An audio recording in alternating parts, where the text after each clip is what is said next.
center. Game plan sick, target under the weather. You know what we doing? I need that all expense paid inclusive.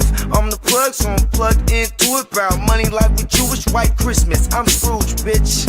My mood is on cruise ship. If you ain't tuned in, you ain't vibing with my moon man. I move shit like Carrie. I'm the cold Drew Fletcher Reed, Jim Carrey. Everything movie, that mean the price varies. Need that designer cream shit and all Ben and Jerry's. Cream get the money like 36 chambers. Baskin Robbins shit, 31 flavors. Keep it moving.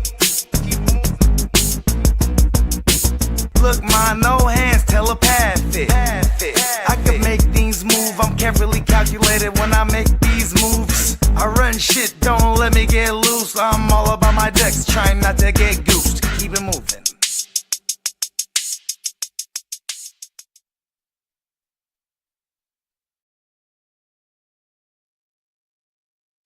What is good, everyone? It is your boy, the Crooked Commish, back at it again here at the Chicago Clubhouse Network, ready to talk some fantasy football and kind of keeping my nose clean for being the Crooked Commish, not getting in as much trouble as some others around the league are. Josh Jacobs here, Green Bay Packer. You know, we have nothing good to say about him here at the Clubhouse here. So going to try my best here to kind of keep it level-headed, not be as vicious. But Josh Jacobs owners, I'm sure, are pissed at him right now with the recent news coming out, and might need to look into that backup there, or might want to start looking at the free agent list and see who's available, because I'm sure Green Bay is already doing the same, checking the free agent market, seeing who they can bring in for a workout. So we will get into that a hell of a lot more, talk about these rookies. Bogart Scott-Free, the man that you just heard in the intro, well, the countdown, and that you will hear in the intro, is in the Clubhouse, back at it again here to talk about these NFL rookie running backs, along with the Jacobs situation, and seeing if he has any recommendations for you to either go out and maybe pull off a trade for Lloyd if you are in a dynasty league, or do you maybe think about some guys that are available in the free agent market? They're trying to look ahead, maybe be a little bit of Nostradamus there and kind of predict who Green Bay may go and get. Do they go and get a Najee Harris? Do they go and get a Nick Rub-a-Dub Chubb? We'll see.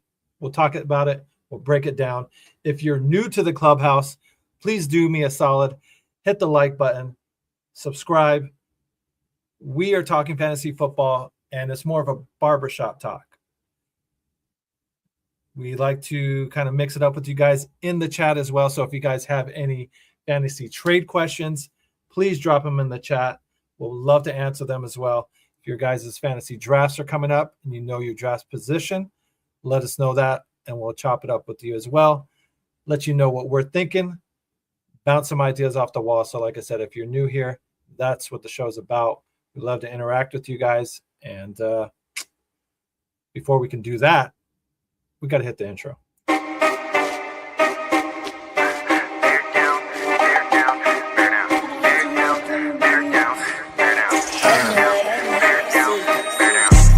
Chicago Clubhouse Network. Crash out, this a crash course, no lecture.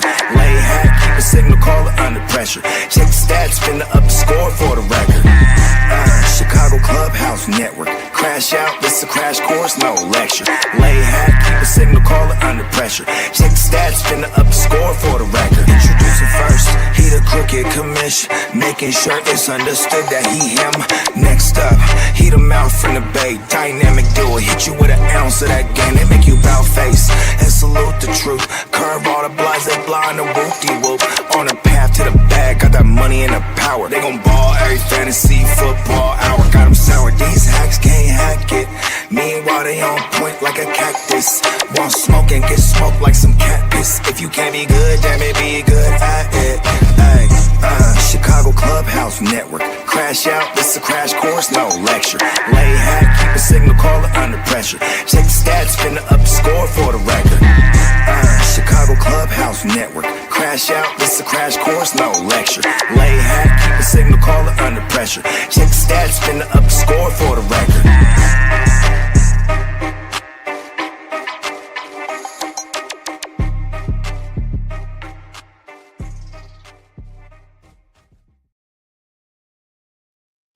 Man, that song is fire. And your team will be fire if you keep checking us out here at the Clubhouse. Our boy, Bogart Scott Free, with another gem there. And like I said, he also has some gems when we're talking fantasy football as well. He's a man who's very knowledgeable, has a lot of championships under his belt, just like his favorite team does. So let's go ahead and get him in here. Our boy, Bogey Scott Free. Welcome back to the Clubhouse. You know, They all love you. They all love you here. I love you guys back. Here, I just want to say something real quick. I have 5 times more fantasy championships than my actual team has championships. It makes me very ornery. What? Makes you very what? Very ornery. What? Linguistic. You know what I mean? I have a very high vocabulary. I could have just said pissed. No, I mean, and that's fine. I mean, but your team is right behind where you are as far as fantasy championships. So There it is. like I said, they could They're very on the much way. tie you this year. So if all goes well, but then you may win multiple championships this year as well. So then you'll have like another lead on them. It's kind of not fair there. You can win like multiple championships. They can only win one. You know what's crazy? What if there was $1 billion up for grabs in the Super Bowl? You know how many motherfuckers would play their heart out? They'd be like, all right, guys, there's $1 billion up for grabs. Nobody fuck it up. Nobody fucking. Do you feel what I'm saying? Like, Right. that's why I get sharp when it comes to these fantasy leagues, because we play in actual money leagues, high stakes money leagues. And it's to the point that none of our leagues are cheap, at minimum $100, or it'd be like $50, but there's 32 of us, right? Or $25 winner takes all, but there's 18 of us. Like, you know, so there's different formats, obviously, but it's always that minimum 3 figures. You know what I mean? Always that minimum 3 figures to buy in, at least. You know, we're always talking at least 4 figures as far as payouts. You know what I mean? Right. Yeah. Yeah. You always you got to double the money there and stuff, or at least Come on. 10 times the money as far as quintuple. So, Sextuple? well, one guy that's probably not That going sounded to kind of freaky. Pause. Damn. one guy that's not going to be helping you win any fantasy championships, possibly, allegedly, is a guy that I mentioned earlier in the opening, and Josh Jacobs found himself in a little bit of trouble in the during the weekend here, and has 5 domestic assault charges against him. Allegedly, None of them which are good, you know, so he possibly could miss some time. He possibly could be good by the time, you know, it's all over with. You know, the process does need to play out, but humor me here. Worst case scenario, he does miss maybe 4 or 5 games, get suspended. How devastating is that to you if you're a Josh Jacobs owner in Dynasty? Let's get that out of the way first, just because redraft leagues have not started. We'll talk about that, how that may affect them in redrafts. But in Dynasty, if you're a Josh Jacobs owner, are you looking to try and dump him? Or are you looking to maybe try and buy his backup in Marshawn Lloyd? right out the gate, first of all, I don't know if everybody knows, he's half Filipino. So he's my cousin by proxy. Oh. So okay. I'm very disappointed that he's, dishonoring our family, allegedly, right? Yeah. But I will say, Josh Jacobs is not someone I'm selling right now because you'll get nothing for him in Dynasty. But I'll buy him for hella cheap because for people that think that way, they're panicking. Because let's be honest, he got released today. No charges have been filed. Right. You know what I mean? Yeah. And like I said, their side is completely, denying it or just kind of saying it's not all up what it is made out to be right here and stuff. And time will tell on that for sure. But if you were offered a second round for next year's draft, is that something you would entertain or that's an automatic reject? It's like a smash. Smash. But that's a smash because no one should be offering a second round to buy Josh Jacobs right now. Okay. Right? It should be like I'm sending a third at best. Maybe a third and a fourth even. You know what I mean? Hey, let's go. A third and like some backup player to like a handcuff to a player they already have on their roster. Like, I'm going to find clever ways to acquire him for the extra treat because let's keep it a buck. If none of these charges stick and he plays, he's in a Shanahan offense. You know what I mean? Michael Floor. That's one of those. That's him and Sean McVay are the best Shanahan ripoffs in the game. They arguably do what he does better than him in their own ways. You know what I mean? So I do want a running back, especially a running back who's paid and he's on the last leg of his contract. They're going to run him right into the fucking dirt. We give it a solid. We love that for fantasy. I mean, okay, so then let's flip that. If you were if you had Marshawn Lloyd and you didn't have Jacobs, would you be trying to flip him to a Jacobs owner to see if he's a little bit desperate? Yeah, because then how greedy do you think you can get with him realistically? I feel like I can get a second. Okay, really? Because he really hasn't. That's the problem with Lloyd is in his short NFL career, he really has not done much. Yeah, and the little time he has in the league, he's kind of been on the injury list more often than not. But that's my point. People don't know what to expect from him. So if their imagination is great, like it's positive for a Marshawn Lloyd, you have to sell the potential on him for sure. Yes, because we haven't seen anything. So that's how you play that aspect of it. You feel what I'm saying? Aha! Hey, he could be the guy, right? So let's say so look if it was Emmanuel Wilson still there, or Willis, or whatever you're talking. What you talking about, Willis? What is that? Emmanuel Lewis? Whatever. So Emmanuel Wilson, he ended up going to Seattle. Yeah, he's in Seattle. If say he was still there, he would definitely sell for a future second round. I think because we already saw him do dirt in that offense. He would be easier to sell because you saw him kind of sprinkled in there. But now imagine if he was shitty. Imagine if he was shitty. No one would buy that, right? Right. I mean, he would be a harder sell for sure. But we ain't seen nothing for Marshawn Lloyd. I feel like I could sell him on the potential alone, on people's imagination. I'm a great salesman, so it's like I know I can get that done. Maybe not a second round for a Marshawn Lloyd, but I guarantee I can get a third. Like if I'm just like, here, Josh Jacobs owner, do you want to lock down this backfield? Boom. We don't even know if it could be that guy Nixon for all we know. And to be honest, giving up a third for Lloyd might be a little bit rich considering how deep the draft class is supposed to be next year. I'm not sure if the running back class is, super deep, but it's one of those things. If you give up a bunch, give up that third and Lloyd only gets 500 rushing yards for the year, you're kind of. This is why you have to act now too. Like here's a Bogart special move, a signature maneuver. You definitely take advantage of the blurbs that are going on, because we're talking dynasty here. So this time of year, blurbs kind of dictate how people think if they don't already have their own way of thinking. And I'm not saying that people are stupid. I'm just saying I'm guilty of this too. We're gonna buy into certain blurbs. You know what I mean? Mm-hmm. Sending the offer, and if you go, hey bro, he might miss some time. I got Marshawn Lloyd. They got a blurb they can go to and look at it, and then and be affected by that blurb. You know what I mean? Yeah. And if it affects them in the way that I'm looking for, then I might got action here more than likely. See, if it's someone like me, I got a lot of Josh Jacobs. I'm not even tripping, bro. He might have beat a bitch up, or he might miss some time, whatever the fuck. I don't give a fuck, dog. It's Josh Jacobs, the older running back. I don't give a fuck about running backs, period.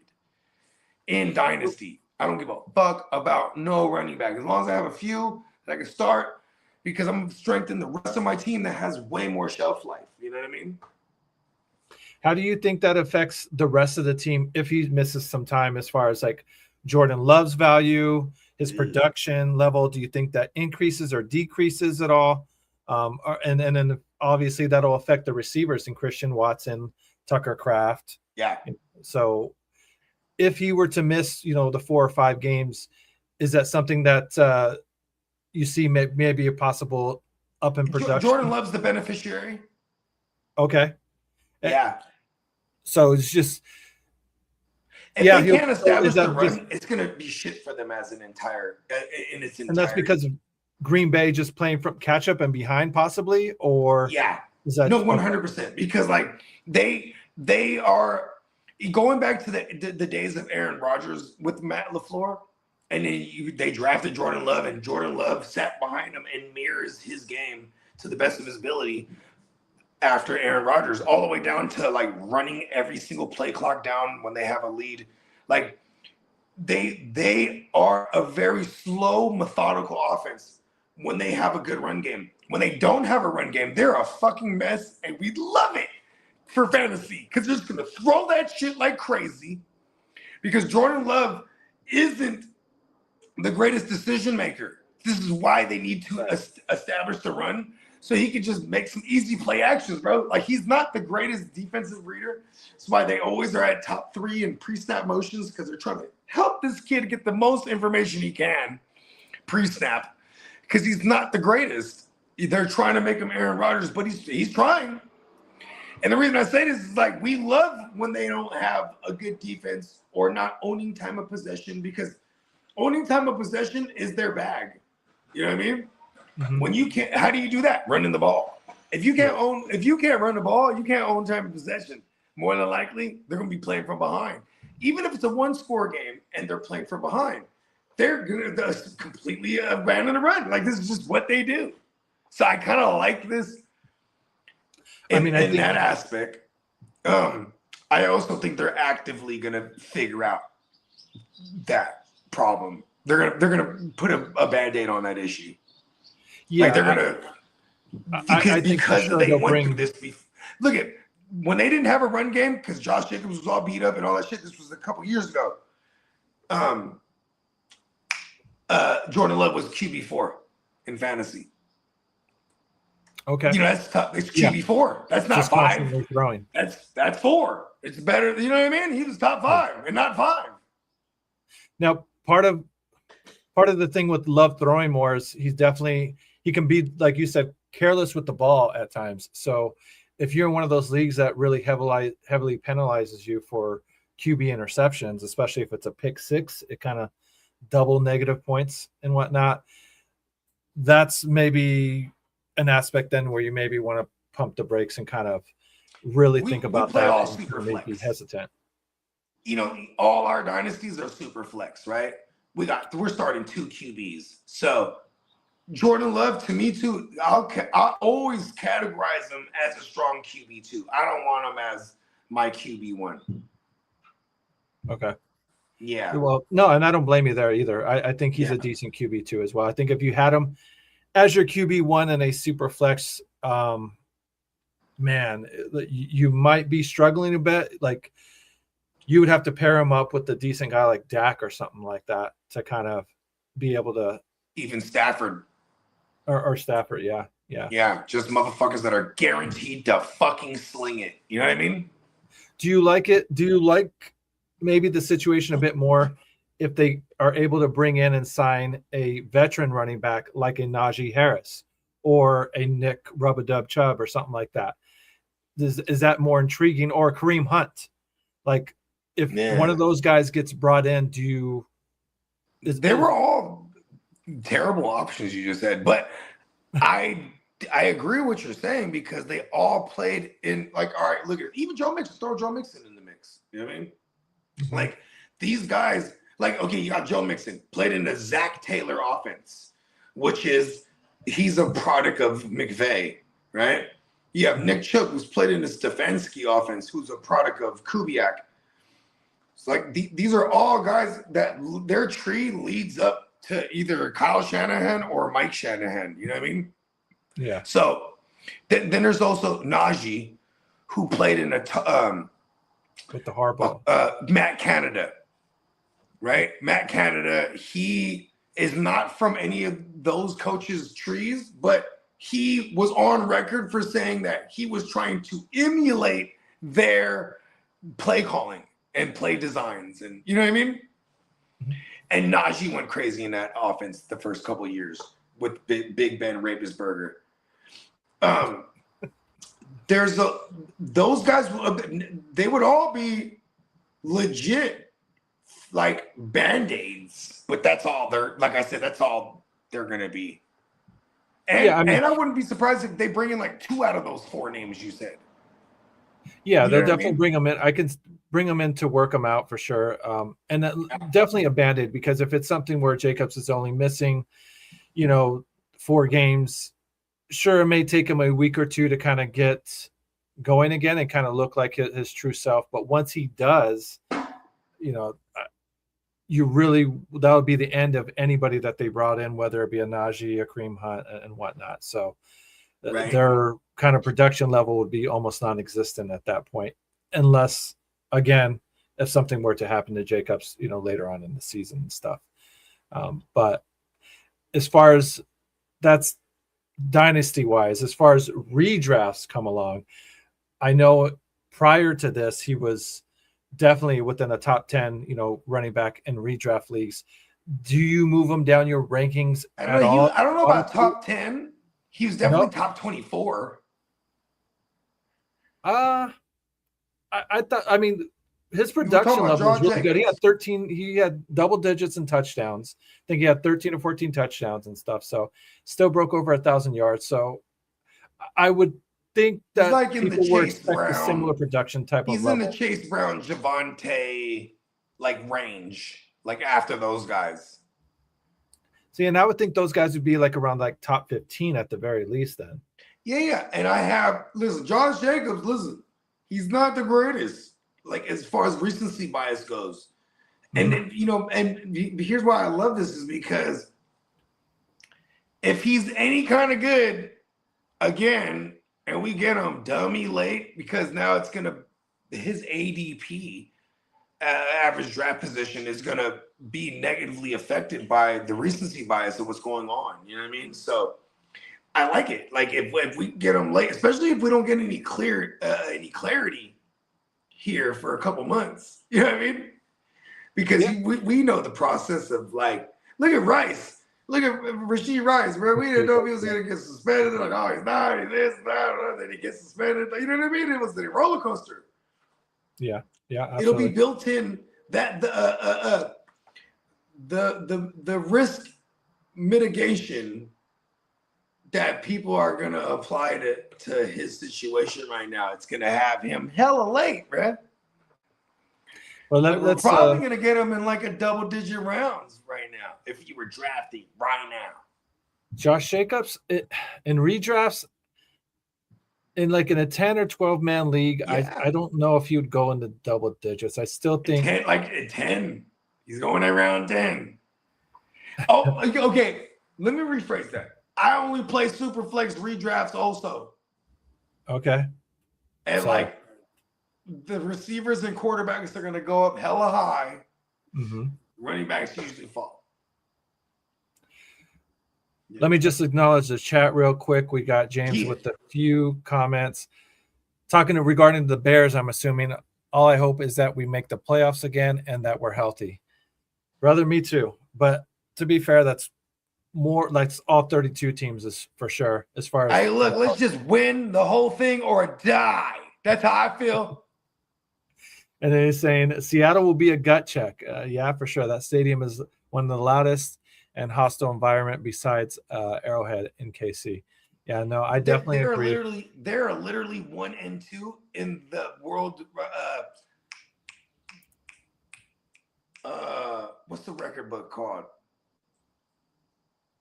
As far as what being the Guinness, loudest, in the Guinness Book of World Records. Okay, like the they're amp like 1 and or the 2 in loudest decibels. stadiums. Yeah, Arrowhead the decibel and readings. CenturyLink or whatever it's called. Yeah, I think it's like how many decibels. There you go. So and then Thanksgiving we got to ruins Detroit's day, eat their Thanksgiving dinner in front of their crowd. That's always fun to do, and embarrass them on their damn turf, just like they did to us. No, payback's a bitch. So I definitely hope that we can get some payback in Detroit. They've had our number too the last few years as well, which I'm not happy to admit. I think we're like 1-8 in the last few meetings against Detroit. So definitely been a thorn in the side. I mean, Ben Johnson wants to beat the shit out of them too and stuff. He didn't like that they kind of. He didn't like how they just gave him opportunities and allowed him to shine so he could become a head coach somewhere else. Yeah, I don't like that shit. For sure, bro. I don't like that shit. That's a Ben Johnson. I respect the shit out of him. Don't like nothing about that. He one of the only ones that's not from that fucking tree that I was talking about. Oh, earlier, yeah. So yeah. But no, as far as the redrafts, Josh Jacobs, I would be surprised if he made it to double-digit rounds. I don't think he was going to fall any later than the 12th team, like in a sixth or 7th round and stuff. I think somebody, especially a Green Bay Packer fan, will do their thing. Brother, I'm not saying I'm going to do it. I'm just saying somebody will do it. So, I mean, anywho, you brought up a name that also ran into a bit of trouble. Rashid Rice, a guy who has all the damn potential in the world. And Dynasty. Is it Rashid or Rashid? I have a speech impediment, so I mean, maybe I mispronounced. I mean, it. Shit. I got it. Okay, well, I have a reading issue, right? How about that? Me and you together, we're gonna make it, bro. Yeah, no. Eventually, we'll finish that damn book. I can't read it correctly. You can't say it correctly, but together, right? The chat will help us out too if we fuck anything up for sure. But as far as Dynasty, let's break that down real quick. If you're an owner of his, this isn't the first time that you've heard his name be mentioned and mixed up with the law, stuff. So now he's failed a drug test. He may miss a few games. How are you feeling about him if you're a Dynasty owner? Are you trying to just sell him and get what you can? Or are you just looking to ride this thing out with him and saying, hey, his production level, his skill level is worth the bullshit that you have to deal with? Yeah, it's going back to what I was saying with like taking advantage of whatever current blurbs are out there. You definitely don't want to try to sell Rashid Rice right now. You'll get like a bag of rice, like literally. Pun intended. You know what I mean? Like, okay, ask me what I got, what I want to sell you. You got Rashid Rice. I'm buying off you. Ask me. Make me an offer, bro. Yeah, right? yeah. I got a big ass bag of rice for you. What is the best offer you can give me? I'm sick of his ass. I want to sell him bogey. I'm trying to get rid of him. Can you give me a third? Will you give me a third round for next year for Rashid? You know what? You're trying to do the healthy thing. I got a bag of brown rice for you. Yeah, I'm all full on brown rice. How about a 4th round? Can you give me a 4th round next year? I'll give you a 5th with a bag of brown rice. See what I'm saying? It's the worst to try to sell him right now. You're not even getting the rice that anyone wants. They're getting. I want the white rice. Give me the white rice. I don't want no brown rice, man. Exactly. That's the really thing that's See what I'm saying? But imagine if you buying him though right now with all these blurbs that you can take advantage of, because especially when he just came off this little clip, like they go, he got a surgery on his knee and he's sitting in jail right now. So to me, I'm like, all right, he has 30 days where he's sitting down, where in my version, he's contemplating all the things he did wrong. And he's gonna get out, and while he's recovering from his knee scope, by the way, y'all. It was a knee scope. It's called a surgery because it's a surgery, but it's a scope. That's just a cleanup. Like, he's going to be super straight, right? So now with all that said, you mean to tell me he got his knee cleaned out and he's going to have 30 days to really feel what it's like to get your opportunity taken away from your life, and then now you won't take it for granted? If I could buy that Rashid Rice for like a third rounder, I'll send at the high end, I'll send a second right now. I'll send a 2027 second to get me Rice. And then people might be like, oh my God, this is good on the high end. Right. I could sell Rice and get rid of the fucking headache. And here I am. I feel like I buy someone attached to Patrick Mahomes, who is also coming off an ACL, who's probably not going to be scrambling around a lot because he's coming off ACL. He's going to be more in the pocket, and he's linking back up with Eric Bieniemy as the OC and the motherfucking the play designer. I fucking love this. No, see, me personally, Cricket Commish, I really don't want any shares of Rashid Rice. If I was a Rashid Rice owner and someone were to offer me that shitty ass brown rice and a 5th round or 4th round, I probably would just so jump. You're rejecting my offer? Is that what you're saying? And get it? No, I would be taking that offer and being like, yes, take him off my hands. I can't deal. I can't deal with the bullshit with him anymore, man. The worst thing about in fantasy football is the inconsistency when you cannot rely on a guy to be there.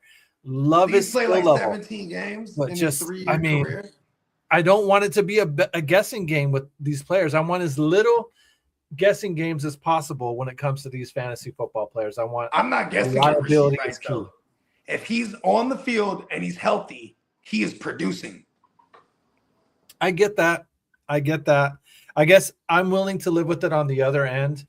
Seeing him on the lineup, like people hate him. Look at the way you I feel. probably How you wouldn't feel be about him right stressing now. it that much. I can easily get Rashid Rice off of people right now. I mean, if you're a believer, and which he gives you plenty to believe in when it comes to his skill level, you love the fact that he's and paired all I up gotta with do is play off the blurbs that he's in jail, coming off the surgery, and everybody fucking hates his character. You got Mahomes throwing him the ball, and the other thing that's a bright side with KC is this is really more than likely Kelsey's last year with KC, there in that offense. So once he's gone and all that, those targets have to go to somebody. So assuming Rice can stay healthy and stay out of a jail cell, I know that's hard. A fucking bug or something on there. Just keep his nose clean, man, and just stay on the football field. He is going to at least get half of the target share, you would have to assume, right? Once Kelsey's gone. Yeah. I mean, granted, I get a sneaky guy, Noah Gray. On a per game basis in his career, he averages like 7.5 targets a game. It means you want to round, if you want to round it down or up. If you round it down to 7 targets a game, I love that. Round it up to 8, fucking love that more. Even if it gets to double digits in 10, that's even better. You know what I mean? The more opportunities. We're only working with a small sample size. Pause. If you think about it, he's only played like 17 games in his career because he's either injured or he had suspensions. And that's part of why, if I was a Rice owner, I would try and just get what I could out of him. But like I said, there's plenty of people like you on the other end, the buyers that are looking at the potential there of what he could be once the suspensions are over with, and once he kind of gets his head kind of clear and straight, and once Travis Kelce is completely out of the way. He really does have a high ceiling. But like I said, me personally, I just couldn't do it, man. I just couldn't do it anymore with that guy.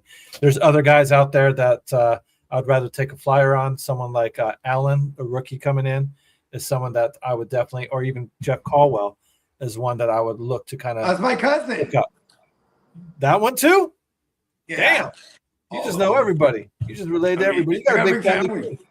Your family tree is more long and extensive than the Shanahans. I'm impressed. Listen, I mean, I'm probably, if I look, I feel like I'm related to them somehow. Shanahan might be my daddy. I'm Mike Shanahan, that is. Really? Me and Kyle might be better. Damn. That's he really does get around, that guy. Yeah, shit. Kyle's a Sagittarius like me. Oh, you guys might be twins. Damn. Bro, well, we're not born on the same day. And, you know, he is older than me. But I could have been chilling in the womb for the rest of the duration. Got the cap. I mean, come on now. I was This is born fantasy, like 4 but, years like, later, come but on now. I came out the womb 4 years old. You see what I'm saying? I just kind of chilled there. You know what I mean? Sir, not ready you're yet. ridiculous with that. But anyway, I was let's like talk Jim about some of Carrey in these- that Living Color skit where he still had the umbilical cord. He was like a grown adult. You remember that? You know what I'm talking about, right? bro, and Living Color was such an awesome show. That show was ahead of its time, man. So And, like, good. it really was. I mean, Jim Carrey, this is pre-mass Jim Carrey, and And the Detective mom, Jim Carrey, she was like, getting Fire mad at him Marshal because Bill he was like hollering was- at girls. She was like, "Oh, what's up, ladies?" Woo. She's over there, starts drinking liquor. Then he's like, "Oh," he's all woozy. I'm like, yo, they found the most ignorant ways to fuck with this umbilical cord joke. You know what I mean? Right. Well, let's talk about some of these rookies here coming up. We got Peacock jumping into the show. What's going on? What up, Yeah, Peacock? Thank you. Peacock was the one that put together that countdown video, so he always puts good work together. So Hell yeah. check him out. He always has some good product out there as He's well. the GOAT. Yeah, no, I mean, I think the sale that he had going on is done and over with. I think it might be extended. It really, well, Yeah, I think I called it. I think I made a phone call. if that's the case, Oh, it this might is be a the spoiler stuff alert. that, you can expect to see if you go to the website there, Neon Peacock. And like I said, if the sale still is going on, we got $13 t-shirts, so you better jump on those while they last. Come on. Wow, there it is. It's just been extended. See? So if you guys missed the sale, ask and you shall receive. if you guys missed the sale, 77, if I remember correctly, in the Bible, bro. You didn't think I would just drop a Bible verse, huh? man, we're getting I wrote the religious book. on this show too. I'm Hallelujah. one of the writers Amen. of the Bible. So, but I'm in on let's get into the rookies, man. Let's talk about some of these fantasy running back rookies here.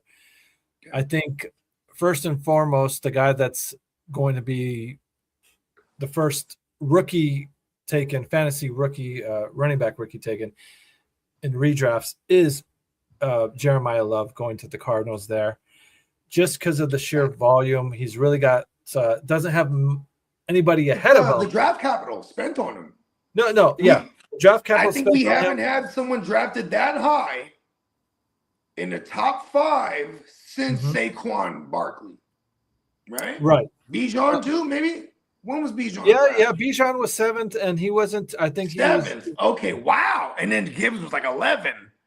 Yeah, And Gibbs was draft, like in the wow, teens. we haven't had somebody. Yeah, because Saquon was 3rd overall, if I remember correctly, in 2018. Yeah, I think it's something like that, 3rd or 4th. He was like because the Giants had a pack. Yeah, He was definitely right around 3rd. there. Definitely 3rd. So- overall. So this is literal right Now- here. Yeah, that job should be belong to Jeremiah, but he does have a little pest kind of bugging him, and Tyler Algier. He was a Oh, you pest. mean my man dude. Tyler Al Boo Boo? They signed him in the free agent. He kind of thought he I'm gonna could keep it possibly 100 have with you, bro. that They're backfield. never gonna be all in to situations himself. where they need to use him, bro. No, well, he went in there thinking possibly he had that shit to himself there. They draft Love. It's Groundhog Day. But look at what they paid him. I know. Well, that's why you. $3 million don't mean like $3 million guaranteed off a $7 million deal doesn't mean that you are shit to me. You know what I mean? Here's a question though: who are you interested in more? And is this in a PPR league in a redraft?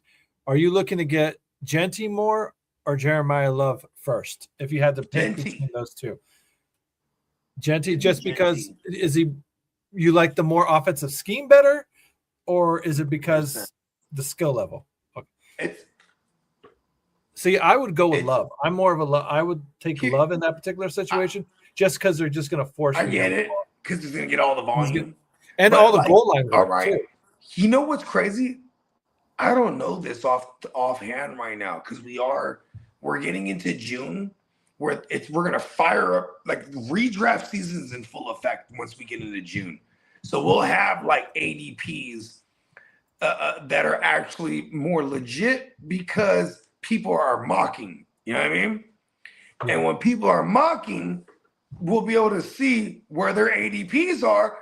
Where is Jeremiah Love going right now? Is he going ahead of Genty? Because if he's going ahead of Genty, I will 100% be inclined to have more Genties than Jeremiah Love. Because Jeremiah Love, we don't know what the fuck to expect from this kid in the NFL.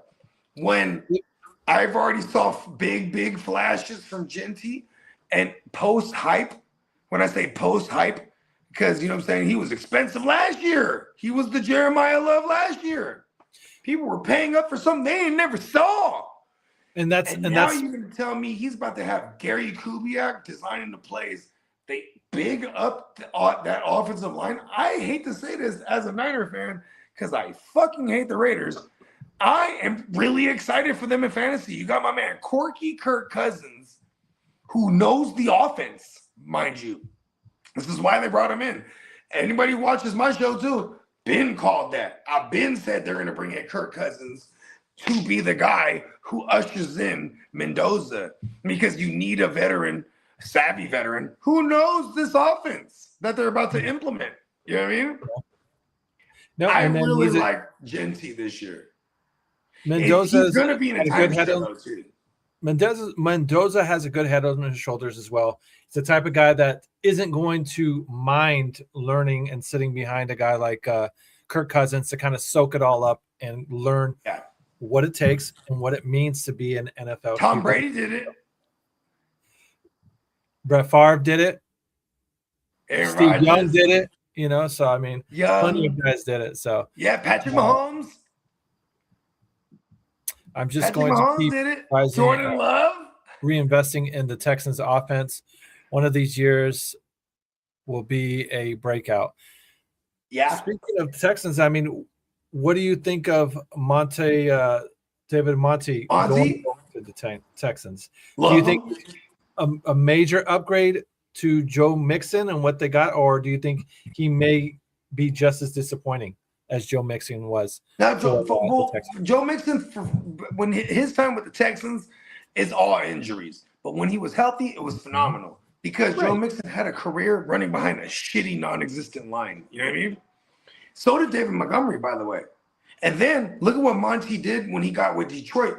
Going from Chicago, a shitty line, he gets to Detroit, really good line, right? Emphasizes the trenches so they could run well. He did that. So I like that he's there because he has that in his repertoire.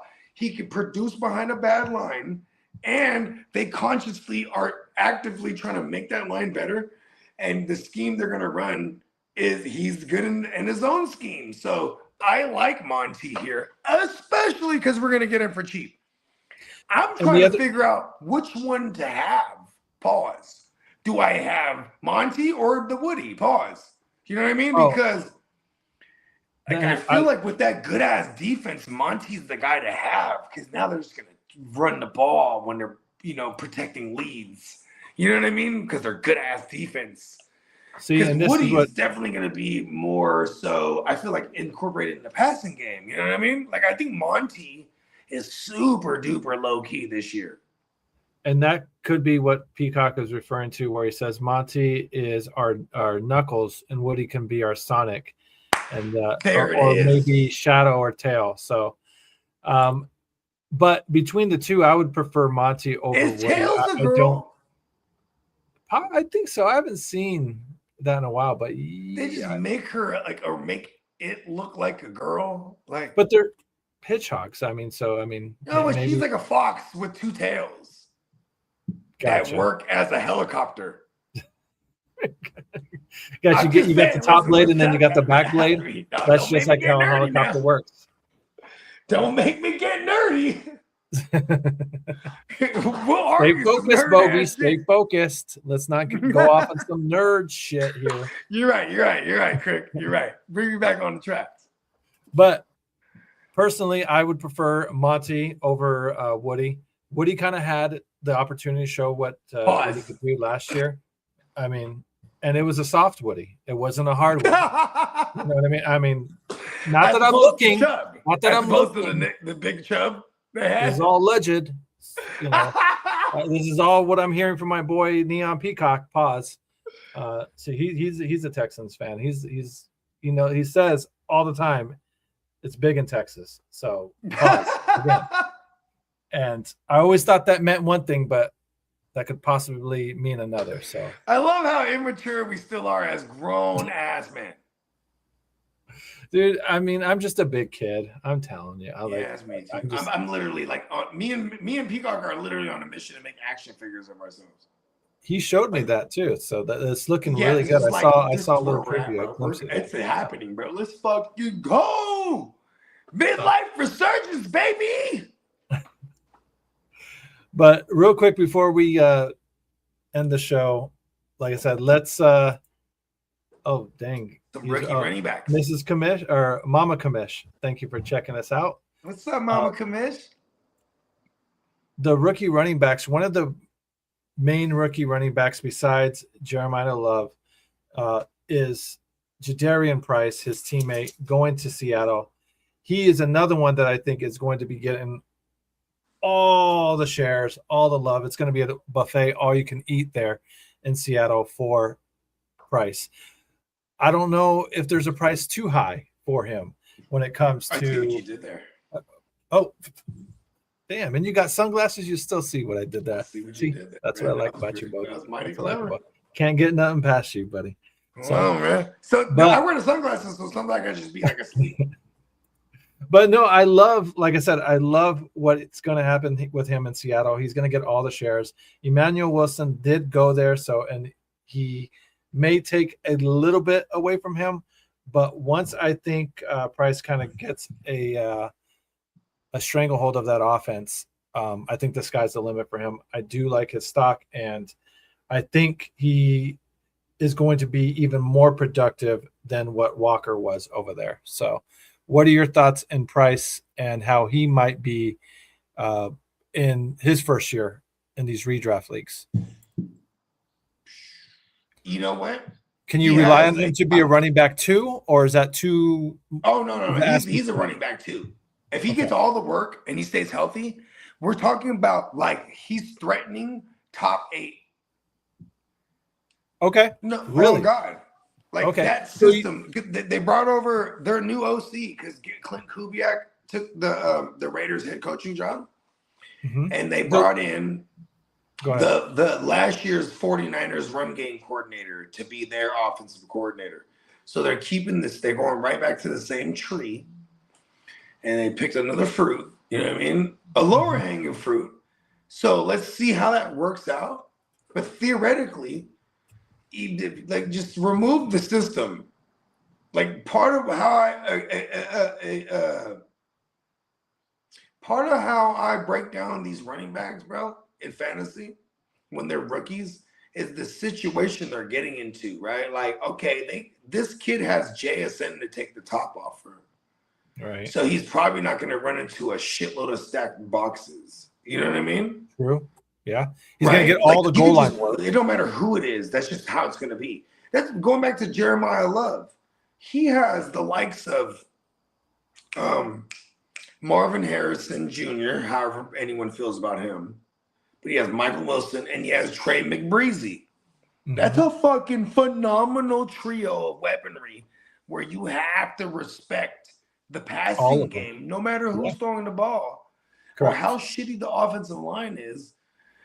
So that, we should see Jeremiah Love technically not run into a shitload of stacked boxes. You know what I mean? At least not a high percentage. So these are things that I look at. And Price is in that conversation. Do you even if think it's there's a just chance? JSN. Do you think there's a chance, or it's likely that Price could maybe outproduce Jeremiah Love in fantasy this first year, just because of his situation there and him getting all the goal line carries? Yeah, And all the work? 100%. I fully expect Jeremiah Love, if he doesn't get hurt with injury, because that line sucks and he's going to get beat up, I fully expect him, by proxy alone, to be a bell cow. There's workhorses, then there's bell cows. Mhm. Workhorses get all the work on the ground. Bell cows get all the work on the ground and in the passing game. So I think Jeremiah Love is in that category. Is it going to be great as far as all his metrics? Yards per carry, yards per average depth of target, all of those things. It's probably going to be all shitty. But if we get the volume and he doesn't die on us, that might equal to where we're drafting him at, bro, because that's where I go for. I go, where are we drafting him? Is he going to pay that price? Because I'm a tier jumping drafter. I'll draft a player because I feel he can jump a tier up. And Jeremiah Love, we're drafting him at his ceiling, and we ain't right. shit. That's a fair point. That's a good point. And you're getting Price definitely a few rounds later, and you may get the same kind of production. Where now we're mitigating the risk. Right. And that's 1,000%. Great point. I see what you did there. Great point. So you see, there's a reason why I brought you on here. So come on, bro. I mean, I've been trying to find the reason why you guys bring me on here. I ain't gonna lie to you. I'm all right. There's a method to the madness. I'm telling you guys. Don't ask what the method is, but just saying there is one. Oh, there's a lot. It's I have actually one last super question. obsessive. I got one last question, one last scenario before we kind of put a button on it here. Come on, bro. Hit me with it. Out of these three rookie running backs, which one do you think is more than likely or to see the field first and get some viable playing time? Emmett Johnson? What? Nicholas Singleton? What? Or what? Desmond Clark? Or Give me Nick Singleton for the win. Which one? Nick Singleton. Nicholas. Oh, Nicholas Singleton. Okay, Yeah. with Tennessee. Yep. Okay. You think there's a better chance that he sees the field first just because you don't like Tony Pasta? Well, they got Tony. They have my man Tony Pasta over there. Okay. Tony Pasta, he's on the last leg of his contract. They should absolutely run him into the fucking dirt. And he's it's Brian Daboll. So they're bringing an entire new offense, and Brian Daboll is only going to feed one guy. Like his history in the league, he feeds one guy in the backfield. So I could totally see Tony Pasta doing Tony Pasta things, getting hurt early. Then it's Nick Singleton all day because this is that new regime's guy, and Nick Singleton is a fucking beast. He was a very strong runner over at Penn State. He did really good. I think it was played all 4 years. Was a senior coming out there. He split with my man K-Tron. Okay, K-Tron Allen. K-Tron Allen. Yes. Who got drafted by Washington. Yep. Which I really fucking love too, as far as the concept of what rookies that no one's really thinking about at the running back position. Those are two of those guys right there. Yeah, and to be fair, Claiborne is more of a I like Claiborne a lot too in Minnesota. But he's a smaller back. But so is those guys ahead of him. Those guys ahead of him have been known to get injured. One of them super old, and Aaron Jones, and then the other one and Mason. Not only is he super old as far as running back years go, it's like you ever heard of dog years? Yeah. Who hasn't? Running back years, bro. It's just like that. If a guy's a 3-year, how old is Aaron Jones? 29. He's 30. He's like 31 right now, bro. Right. Well, how much that is in running back years, bro? Like 40. He's like fucking 60. Man, he's practically walking has a walker out there. Listen, bro, he's out there. They hand him off the ball. He got the ill walker. They put wheels on it so it can actually like go. That's a badass walker. Get stuck anywhere. So, but no, the other guy though, I do think in a redraft league, if you do go and get Ken Walker, you have to go get the handcuff and Emmett Johnson, because I'm not mad at it. Like, it's not a matter if. Hey, who was the run game coordinator for the Chicago Bears last year? Eric Bieniemy. Let's go. And now how many running backs were we able to start last year for the Chicago Bears? Back in KC to be the OC. How many running backs were we able to start last year for the Chicago Bears? You played both. Oh, you can play both of them. Yeah. Swift and Money Gang. There was one game where they both popped off against the Eagles too and had over 100. So, I mean, they're not afraid. Like Eric Bieniemy. And where is he at now? It's the most. He's in case. Where is he at now? That's why I love Emmett Johnson. You know, like I said, Walker. He's got the bag. Don't get me wrong, but that guy has been known to blow a tire at some point in the season. And once he does, if Emmett Johnson pops off, all of a sudden KC starts looking on how they can get out from that contract that they just gave Walker. If Emmett Johnson shows that he can handle that backfield to himself. So, I mean, was that who Doc Brown, as in the Doc from Back to the Future, in part 3 in the Old West joint, did he call himself Emmett Brown? I don't know. I got to check that out. So that's yeah. Don't quite remember. I would draft him just based on that. It's one of those things, like I said, Katron Allen, I like his situation there as well. It's not like he has a lot ahead of him. There's a other rookie that Washington drafted last year in Krosky Merritt. My man Krosky Merritt, man, a.k.a. Bill. Yeah. Corey Krosky Merritt. He had some flashes, but Bill. He had some flashes, but he didn't really do anything that makes you feel like he can hold that backfield all to himself. He only played like it's going to be a running back by committee probably there. So he was an absolute project. It's so wide open over there. Yeah. You remember this time last year? I was championing him. Yeah, no, you were. Everyone get JSM. He's going to be dummy cheap. Just grab him. He'll be useful. He was. I don't play.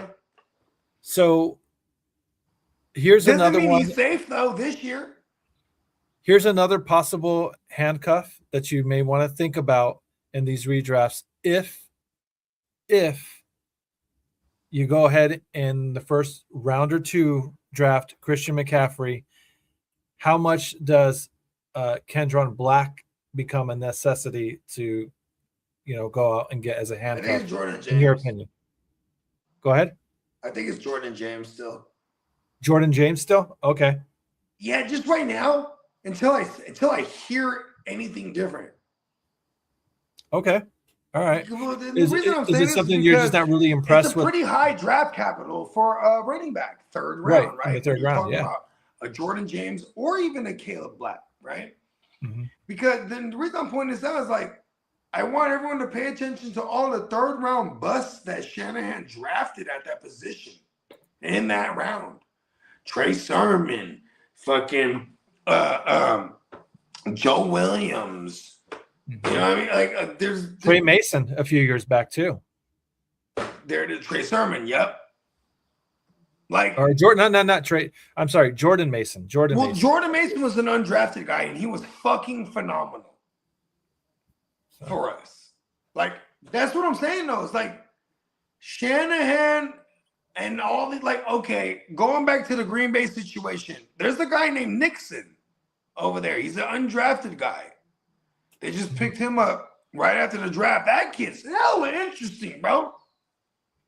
Because this people in that tree, fuck the name or the capital.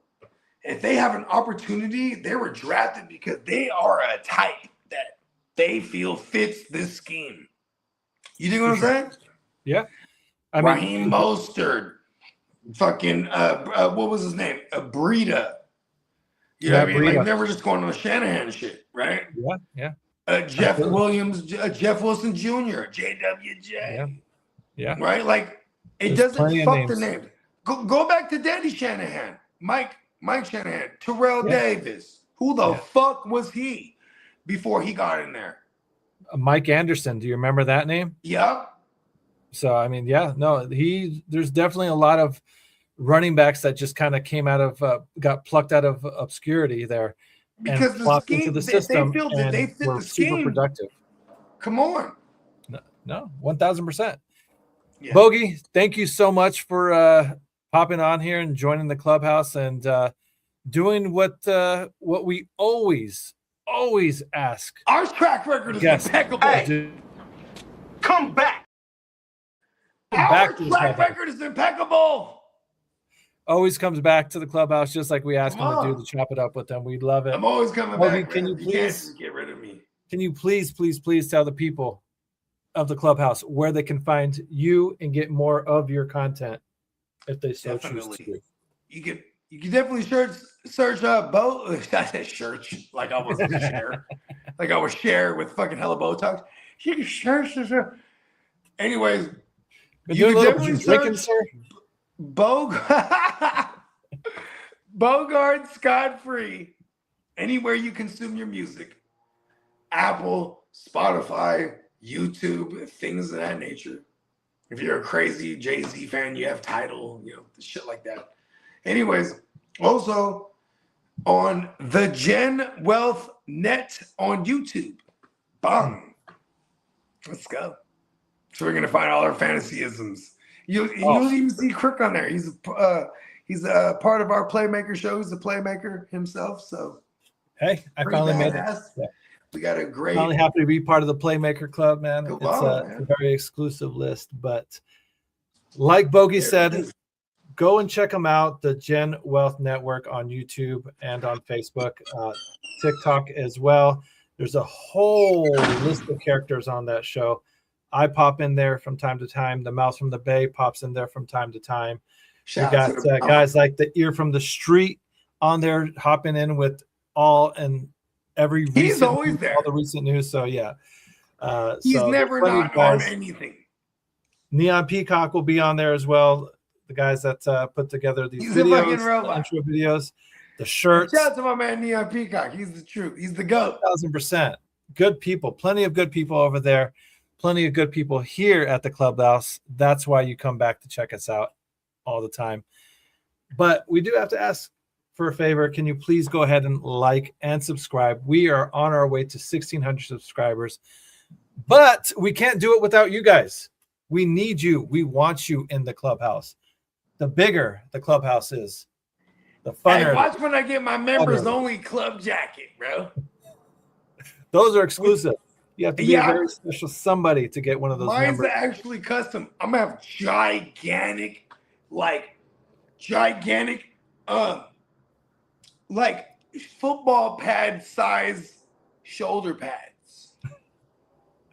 Yeah, and the one thing about the members only jackets that we can promise you is you won't be the only member. So there will be other members in there, not a lot of them, but you'll know who. No one will have the football size shoulder pads like me, though. Well, guys, thank you again for joining us again. We really do appreciate it. Elbow patches. The elbow patches. You know what? I remember those football pads there too. The members only jackets. Yeah, for sure. Very exclusive. Again, thank you again, Bogey, for joining us. Thank you guys again for checking us out. I'm just fucking with you every time you try to close out the show. I want to drag it on as long as I can. That's how much fun you're having. You don't want it to end. I want to do it every time. No, we can't go. It can't be over yet. No, it's not done yet. And another thing, knee patches. One more thing, guys. Be safe out there. Be good out there. But if you can't be good, Well, damn it, at least be good at it. You got to decide whether you're a wolf or a sheep. You can be a fantasy winner like us. This has been a Chicago Clubhouse Network